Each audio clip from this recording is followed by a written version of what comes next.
Hello, in front of me I have Huawei Watch Fit 2 and I'm gonna show you how to change the watch face on this device.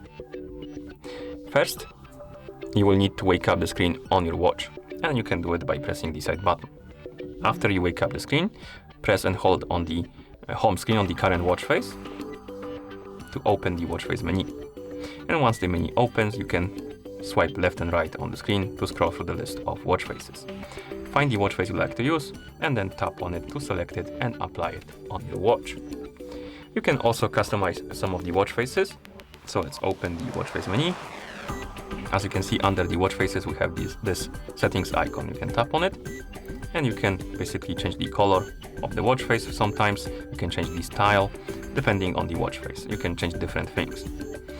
And once you're done selecting the one you like, tap on it to select it and apply it like this. And that's how you change the watch face on this device. Thank you for watching.